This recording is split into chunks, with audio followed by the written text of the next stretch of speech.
Hey everyone, it's Samantha Bruner with another video in our series of joint health for kayaking. I know it's been a couple of months. I definitely took advantage of the summer, but I am back to continue this series for you guys. We still have a few more to go. I think that this video, along with the thoracic spine video, are probably the two most important ones to work on. We're going to talk about the low back today, the hip, lumbar, spine area.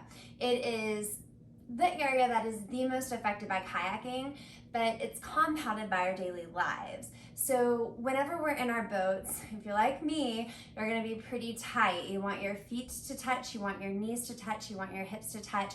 You're pushing in your back band, and it's just a lot of compression on your joints, especially in your back and your hips.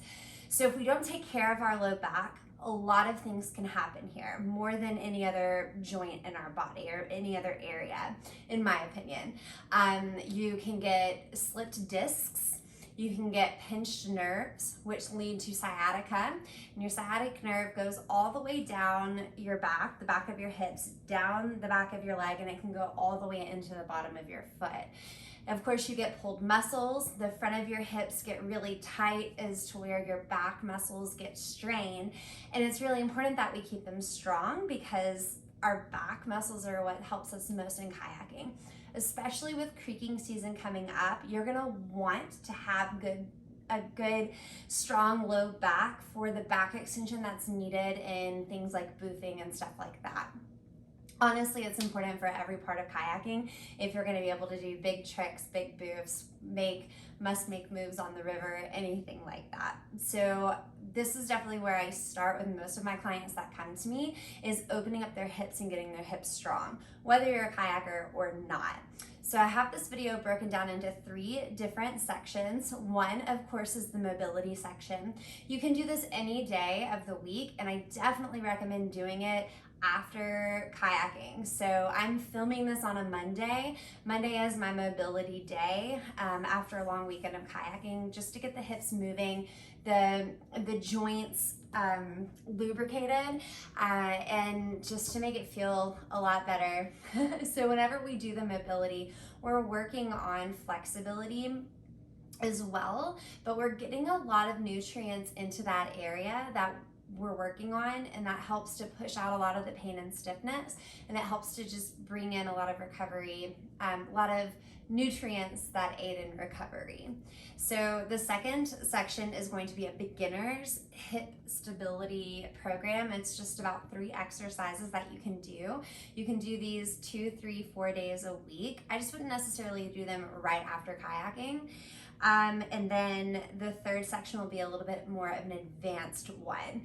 These are for people who are working out consistently, who don't have as much pain in their back, more stiffness than anything. But if you can always start, of course, with the beginner exercises and move into the advanced. So here we go.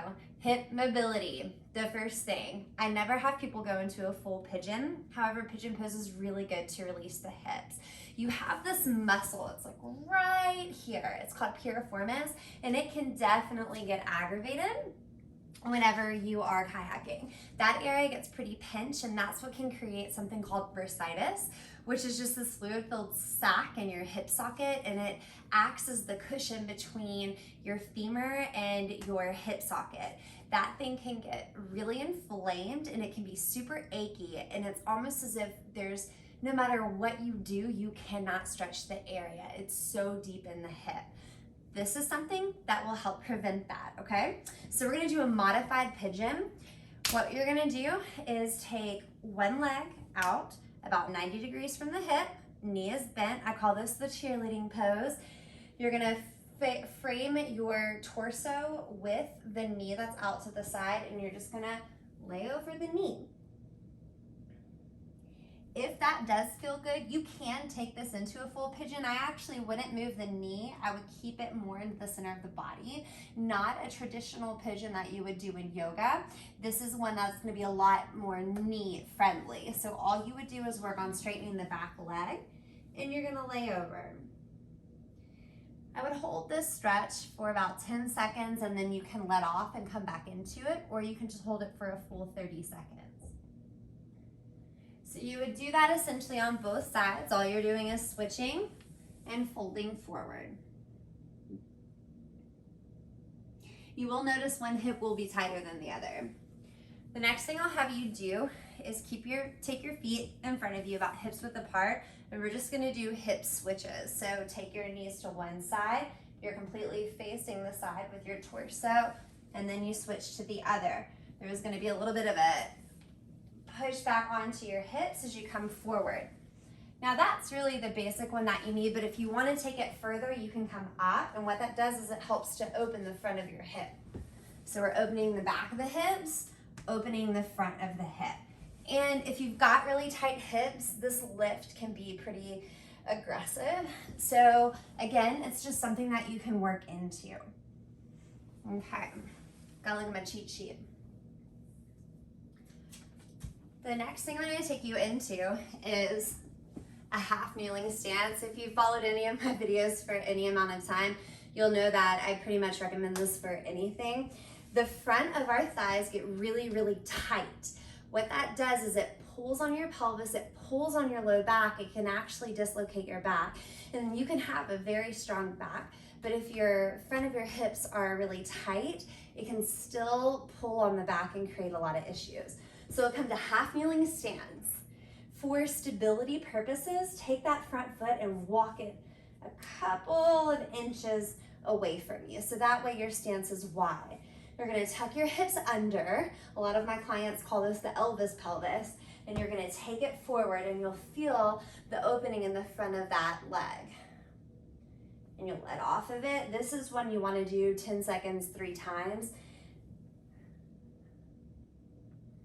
And then the next thing that you can add on to it if you want more of a stretch is whatever knee is on the mat, that arm can come overhead as you come forward. And that just helps to further stretch out the QL, the psoas, as well as the front of the hip. And then finally, one that's really important but can be very difficult to do is a yogi squat. So you'll take your legs wide, wider than hips width apart.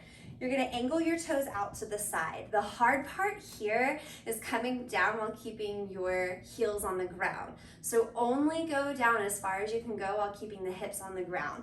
You're gonna lean forward, but your heart stays open and your hips are low. If you can get down into it, press your elbows into your knees, press your hands against each other, and that will help keep your spine nice and tall. Here's what it looks like from the side. Now, a lot of people will have trouble because they'll have really tight hips and really tight ankles. So if your heels start to come off, only go down as far as you can. It's not as comfortable, so you can have something in front of you to lean on as you start to work your way down. But this is one of the best things that you can do for your low back. So those are your 4 exercises that you can do for your mobility: your modified pigeon, your hip switches, your half kneeling pose, and then your yogi squat. So next we're gonna move into 3 beginner back exercises that are gonna be really good for you. We're gonna start with a deadlift. So deadlift isn't exactly a beginner move, but the movement itself is gonna be really good for you. So before you even pick up a weight, if you've never done a deadlift before, or if you have severe back issues, you're gonna bend your knees, press your hips away from you as you look down to the ground, keeping the spine as straight as possible. Then when you get ready to come up, you're gonna activate the glutes and the thighs, and you're gonna come up nice and tall, and you're coming to neutral. There's 2 things people tend to do. They'll deadlift and they'll come just tall enough. They're still a bend in the hips. You need to come all the way up. The other thing that they do is they squeeze their booty and they push really far forward. Don't do that because it pinches your low back, the things we're trying to make feel good. So again, I usually tell people get a kettlebell, put it down in front of you, hips shift back as your spine stays as straight as possible, and then you can reach and pick up that weight nice and tall. You don't need to go fast here. Remember, the whole idea here is to get your back and your hips nice and strong. We're not trying to be speed demons here. We're trying to create stability. If you have questions about weight or equipment or anything like that, please feel free to message me. The next thing that we'll do is a bridge or a single leg bridge, okay? So, got quite a few options here. Your feet are hips width apart. You're going to press your low back into the mat. That's the biggest thing. A lot of people come a lot higher than they need to in a bridge and it winds up pinching those discs again. So we're gonna press your low back into the mat, activate the glutes, and then lift the hips up as far as the glutes can take you. That's gonna activate your low back, your hamstrings, everything that you need. And then you wanna keep the back as straight as possible as you come down. Everything should come to the ground at once. So you'll practice those. If those are really easy, you'll take it into a single leg bridge. You've got two options here based on how tight your knees and your hips are. Option one, of course, first of all, put your hands out at your side. Option one, foot comes straight up in the air. You're gonna press on your foot on the ground, press the glutes, that back is still flat, just as far as it's comfortable, and you're gonna come back down. In a single leg bridge, you wanna make sure your hips are still even when you're doing this. And you're not necessarily gonna be able to come up as high. Now, if that's very taxing on your hip flexor, you can bend your knee here. However, if you're really tight in your piriformis, you'll feel a little bit of a stretch here. Not a bad thing. Again, pressing the low back into the mat, lifting the hips, and coming back down. And again, you're wanting to keep the hips even on their way up and even on their way down. And finally, the other one that I really like for the hips is called a clamshell. Doesn't matter what you do with your upper body. You're gonna bend your knees. Keeping your feet together, you're gonna lift that top leg up and then back down. If this gets easy, you can grab a band and wrap it around your knees and create some resistance for yourself. This one is a high volume exercise, so you can do 15 or 20 of these. Moving on to the advanced exercises, we've got some cool stuff there that I really, really like. So of course you have your deadlift. If your deadlift feels pretty easy, you can move into a single leg deadlift. There's two ways to do this. I like to ease into it with a split stance. So what you're gonna do is split your stance, front foot, walk it out just a little bit. You're going to have 80% of your weight in that front leg, and you do the same thing as a deadlift. So you're focusing on whatever foot is down in front of you. That's the hip you're focusing on, and you can stand up and then down. So your back leg is really helping to keep your hips stable as you do this. The other way to do it is whatever foot's in front, the other hand will grab the weight. So the opposite hand will grab the weight, and that keeps the core fully engaged. I like to start with my weight up here. You're gonna look about a foot in front of your foot onto the ground. Back leg will lift as you come up nice and tall. Okay, that's what you're working into.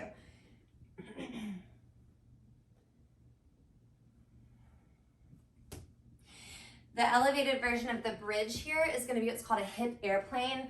It is pretty difficult. A lot of my clients they've set this as their goal to be able to do it consistently. Hands come nice and wide. The wider they are, the more support they have. One foot comes into the air. You're gonna press into your bridge. Make sure your back is nice and stable, your hips are even. This foot in the air, you're gonna take it out to the side as far as is comfortable, and then back in. The knee that's bent, that's supporting you, it cannot counteract on the side. It's gotta stay right where it is. It's gonna be working pretty hard.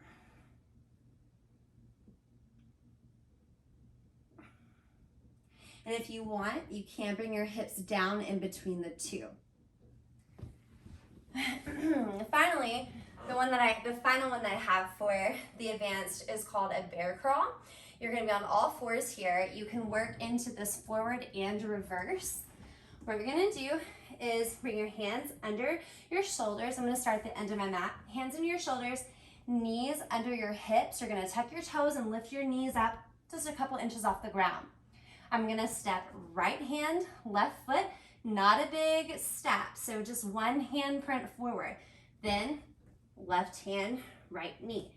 You walk forward like that, about 20 steps forward as far as is comfortable. And then once you're ready, which you probably won't be immediately if you've never done these before, you walk it backwards. It's gonna really tighten the core, it's gonna tighten the hips, it's gonna tighten the knees. If you want a further explanation of the bear crawls, I'll put a link in the description below. I know this is a little lot.